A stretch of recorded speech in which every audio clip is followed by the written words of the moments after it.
Party YSR Congress party, మన జెండా YSR Congress party జెండా, మన నాయకుడు ఇచ్చిన మాట తప్పని వైఎస్ జగన్మోహన్ రెడ్డి గారు తన కార్యకర్త భుజం మీద మరొక పార్టీ జెండా ఉంచని దమ్మున్న వ్యక్తి మన వైఎస్ జగన్ అన్న.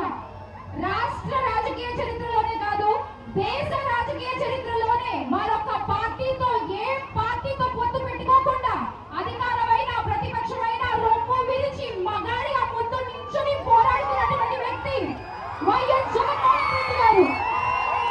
మరి అలాంటి దమ్మున నాయకుడు మన ముందున్నప్పుడు మనకి ఎందుకు భయం? ఈ రోజున కూటమి ప్రభుత్వం మన ఎంపీటీసీలతో జెడ్పీటీసీలతో బేరాలాడుతూ భయపడుతున్నటువంటి పరిస్థితి. కానీ వాళ్ళ బెదిరింపులకి బేరాలకి లొంగకుండా జగన్తో పాటు అండగా ఉన్న ప్రతి ఒక్క ఎంపీటీసీ జెడ్పీటీసీలకి ప్రతి ఒక్క నాయకులకి ఈ సభాముఖంగా నా ధన్యవాదాలు తెలియజేసుకుంటున్నాను.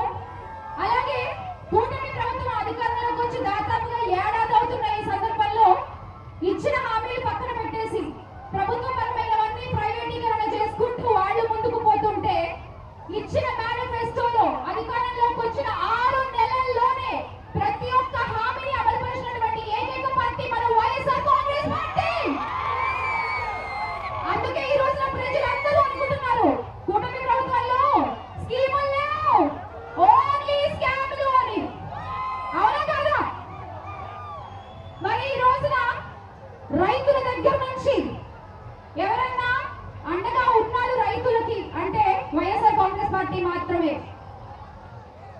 సరైన గిట్టుబాటు ధరలు ఇవ్వకుండా పంటలకి రైతులకి నష్టం కలిగిస్తూ వాళ్ళ ఆత్మహత్యలకి కూటమి కారణం అవుతుంటే మన వైఎస్ఆర్ కాంగ్రెస్ పార్టీ అధినేత వైఎస్ జగన్మోహన్ రెడ్డి గారు మొన్న అరటి రైతులకి భరోసాగా ఉంటూ ఆసరాగా ఉంటూ ఇచ్చిన మాట నిలబెట్టుకుంటే ఆయన అడుగుజాడలో నడుస్తూ నిన్నటికి నిన్న మన సద్రుద్రపాడు ఇన్ఛార్జ్ మేరకు నాగార్జున కూడా పొగాకు రైతులకి ఆర్థిక సహాయం అందజేశారు.